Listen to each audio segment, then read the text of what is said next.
Viltrox's Pro Series has been arguably the most important prime series of lenses to hit APS-C mirrorless platforms over the last couple of years. They have brought a very high degree of performance, build, and features into a space that unfortunately has had far too little of that. The Viltrox Pro AF 56mm F1.2 has now arrived on Nikon Z mount, and while I have previously reviewed it first on Sony E, then on Fuji X mount, I'm coming to you one third time with a quick review of the Z mount version because I think that this is a really important lens for Z mount shooters. For one thing, this corresponds to roughly an 85mm focal length, making it a prime lens for portrait work and all of the other purposes one uses an 85mm lens for.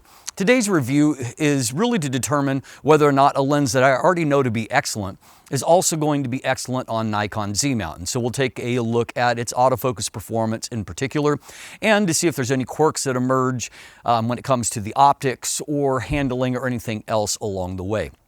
Now, in full disclosure, this lens was provided to me by Viltrox for this review. However, they have had no input in this review. They will not see it before you. This is completely independent and my thoughts are my own. Let's dive in and let's take a closer look at the build and features of this lens. So let's take a closer look at the Z mount version of the Pro 56mm F1.2. Now, the Z mount is going to be the most like the E mount. As far as the X mount, which I've also reviewed, it had some missing features relative to these two. The biggest difference you're going to see, as always, is a little bit of difference in design between the Z mount version to accommodate that wider diameter of the Nikon Z mount, and then the E mount version, which will flare in a bit because of the narrower amount of E mount. Outside of that, these lenses are mostly identical, though the Z mount version is always 2mm longer because of the distance in the flange. 56mm on a 1.5 times crop factor is basically 84mm, so an 85mm equivalent lens. Price is $580 US, though it's already available for cheaper than that. And there is a discount code in the description down below that will help you to get it cheaper. Two main competing lenses here on Z mount would be the Sigma 56mm F1.4, so a little bit narrower maximum aperture, and then the Sirui 56mm F1.2 from their Sniper series. So to give you a comparison on prices, that Sigma comes in at $559, the Sirui at $349. On paper, this is the most expensive, although with discounts you can get it for cheaper than the Sigma quite often. Now, in terms of the feature set here, this is a robustly featured lens. We have a aperture ring here. You have the option of either having that clicked or declicked, and so that you can do smooth aperture racks that look like this on Z mount. There is an AF/MF switch here and a custom or function button that will allow you to do whatever function you have assigned to it in the camera. We have a very nicely damped manual focus ring here that focuses smoothly and with good precision. We do have a USB-C port for firmware updates. We have a weather sealing gasket here. We have seals throughout the body, and then we have a special HD nano coating on the front element that will help with the moisture and fingerprints there at the front. 67mm front filter thread. The lens is made of heavy-duty materials. This is a magnesium aluminum alloy body here, and so it is a robust in metals. So it does make it a little bit heavy. It's 595 grams or 21 ounces here in Z mount form.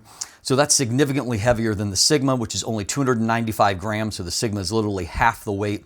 The Sirui is closer. It's 427 grams, but this is still significantly heavier, although it is easily the best made lens of the bunch, and it's not even close. Overall size here is 78.4 millimeters in diameter, or 3.08 inches, which is the same as the other two versions that we've looked at already. It is a little bit longer, as mentioned, at 94.1 millimeters, or 3.7 inches. Inside we have 11 rounded aperture blades, and when they are open you can see there's lots of glass inside there, but it does maintain a nice circular shape when it is stopped down. Our minimum focus distance is 50 centimeters, which will allow you to get a maximum magnification of 0.13 times, which isn't class leading, but certainly very useful. It does come with a nice lens hood along with a pouch. There is no lock on the hood, but it does bayonet into place with good tightness, as you can see. So you have to be really intentional about loosening it. It's not going to come loose just otherwise. So a little bit on the big side, depending on what your camera body is like, but very, very nicely built, beautiful looking, and very feature rich. Let's talk about autofocus for a moment. Like the other versions of this lens, Viltrox has equipped the 56mm F1.2 in Z mount with dual hyper VCM focus motors. That gives it not only a higher end focus system, VCM, which Nikon itself is just now starting to adapt, but having dual focus motor means that we have got far more thrust here than what you're typically going to see in a lens like this, particularly one with a maximum aperture of f1.2. And so on the plus side, I found autofocus to be very, very snappy. You can see here that going back and forth is pretty near instantaneous.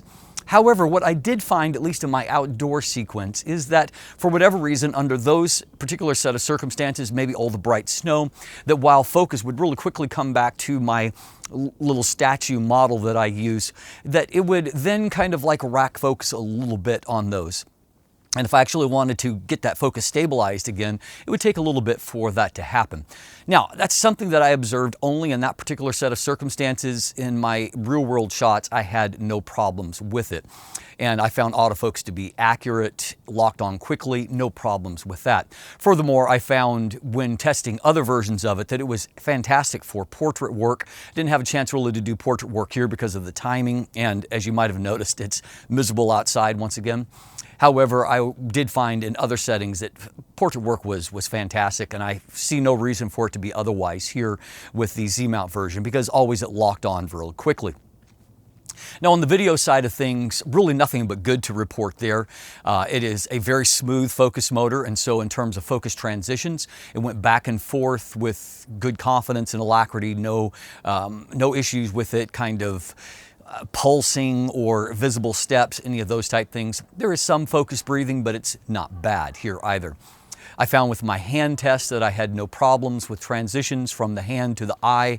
It always moved back and forth in the way that it was supposed to, and no issues there. Likewise, when I approached the camera, it stayed locked onto me when I came close, and if I ducked in and out of frame, it locked back onto me quickly. So on the video front, very, very good. In fact, I really feel like Viltrox is growing in confidence on Z-mount when it comes to autofocus generally, and particularly when it comes to video work, where it just feels like I'm seeing more and more sophistication in the quality of focus, and that is despite the fact that there's been no recent firmware updates to my Nikon camera. And so this really is about what Viltrox is doing, not what an improvement that Nikon has made kind of across the board. So kudos to Viltrox for continually to improve their products and to get better, particularly here on Z-mount. Here's a look at the optics. This is the same optical design that we're going to see in the Sony E-mount and also Fuji X-mount. So this is 13 elements in 8 groups. There are 3 high refractive index elements, 1 extra low dispersion element, and then 1 extra large aspherical element in the design. You can see in the center of the frame, it is extremely sharp and high contrast. By the mid-frame, still performing at very high levels and really not a huge drop-off into the very corners. And so this is very strong. If we look at the F8 part of the MTF, you can see it's basically a straight line all across the frame. So essentially perfect performance when stopped down. Let's see how that bears out in actual real-world performance. All right, we'll start by taking a look at vignette and distortion here. You can see there is a tiny amount of pincushion distortion. On the right here, I use just a -1 to correct for that, so no problem there. There is some noticeable vignette, though fortunately here, what I find is that there isn't particularly more than what I saw on other platforms. I needed a +57 to make the correction you see here on the right. So that's a couple of stops. It's not terrible for an f1.2 lens wide open, and obviously it will naturally start to correct as you stop the lens down. What we find when we start to look at fringing is that while all fringing is not completely corrected, it is not strong either. You can see a little bit of magenta before, a little bit of green fringing after the plane of focus. Taking a look at some other shiny bits here, you can see in some of these out of focus areas, there's a bit of green fringing that's going to be there on some of these specular highlights, but it's not pronounced enough that it really kind of stands out to you as being objectionable. Likewise, on my dad's old SLR, you can see right on some of these shiny bits, there's a bit of fringing there. Again, not strongly pronounced, and you can see again around some of these specular highlights just a little bit of fringing there. Now, when it comes to the geometry, we can definitely see some cat-eye type shape here at f1.2.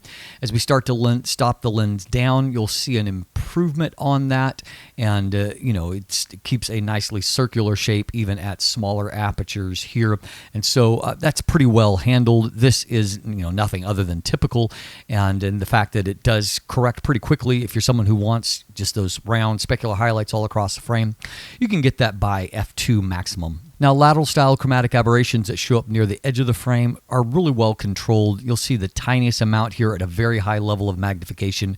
You won't see them at all in real world shooting. Now, before we jump into the resolution section, realize that I'm shooting on the APS-C mode of my Nikon Z8, so that gives us a resolution of roughly 19 megapixels. So obviously I've reviewed this at higher standards on both Sony and in particular on Fuji, and so I already know it's a very sharp lens, and this is not going to be our ultimate test of that. You're going to have no problems with real-world sharpness, as we'll see in just a moment. Now, looking at 200% magnification, you can see good resolution in the center of the frame, good resolution in the mid-frame, and very consistent resolution out to the corners. As I said, resolution is no problem here. And we see also a good consistency of centering. So in real-world shooting, even at f1.2 and 100% magnification, you can see that resolution is super crispy. Lots of detail, lots of contrast, just really no problems at all.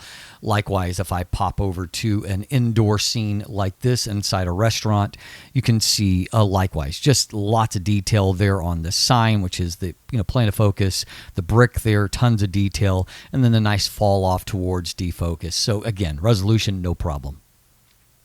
Things don't look radically different at f2 or at f2.8. Again, this isn't a high enough resolution to really test this lens very much. And so what we're seeing is just really strong consistency. Obviously, the corners are brightening up as vignette is naturally lifting, but it's already just, super sharp everywhere across the frame. So no problems with resolution. Now, because we are dealing with a lower resolution point here than I have looked at other platforms, diffraction is there, but it's not as much of a factor. At f11, we're really not seeing much difference from what we saw at brighter apertures. By f16, which is the minimum aperture, it's starting to soften due to the effects of diffraction, but not strongly. Like a lot of these new Viltrox lenses, you'll hear a little bit of a clunk if you rock the lens up and down without it attached to the camera. That is because there are floating elements inside. That goes away once you turn the lens on.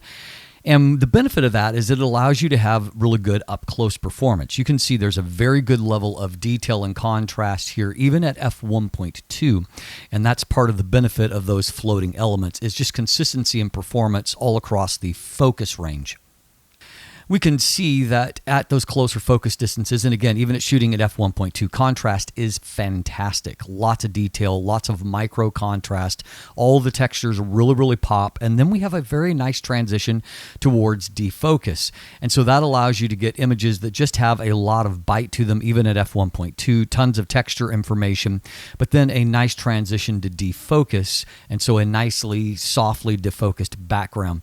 Here's another example here where we can see a really nice transition both to the plane of focus and then away from it. And look at how good the detail, again at f1.2, how good and strong that actually is.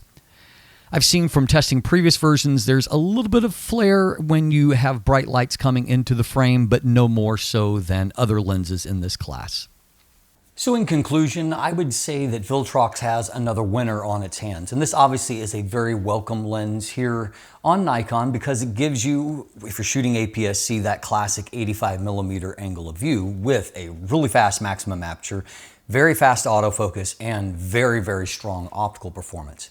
I would say the only thing I would critique at this point outside of the size and weight, which is going to be a little heavy for some, is the fact that while autofocus is very, very fast, it feels like it needs maybe a firmware update to improve its confidence just a little, to utilize that speed a little bit better with a little bit faster lock at focus itself. Right now it's perfectly usable, but I think it's capable of even more. But Viltrox is proving that they really know how to develop a high-end product, and what's more, that they really are learning how to develop well for Nikon's Z-mount platform. And for that reason, I think this is going to be a very popular lens for those that are looking for a more sophisticated lens to use for portrait work here on APS-C. As far as the competition goes, the Viltrox is definitely the optically best of the lenses. I have tested both the Sirui and the Sigma lens before. The Sigma is very sharp, maybe not quite as sharp as what this Viltrox lens, but it's very close in that metric. But what I found is that I found the bokeh and the overall rendering from that lens rather uninspiring. At the same time, if that's less of a big deal to you, it is a much more compact, lightweight lens, and so it's still worthy of consideration. Even though the Sirui is the cheapest of the bunch, I personally would pass it by. It is the least sophisticated in terms of the autofocus performance, and it is very soft by comparison with either the Sigma or the Viltrox lenses.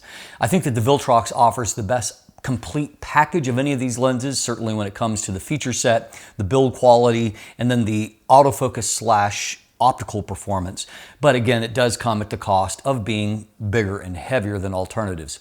You're gonna have to determine which suits your needs and your budget, but at the end of the day, I think that this new Viltrox Pro AF 56mm F1.2 is a great option if you're looking for a very high-performing portrait lens for your Nikon Z mount APS-C camera. As always, thanks for watching, have a great day, and let the light in.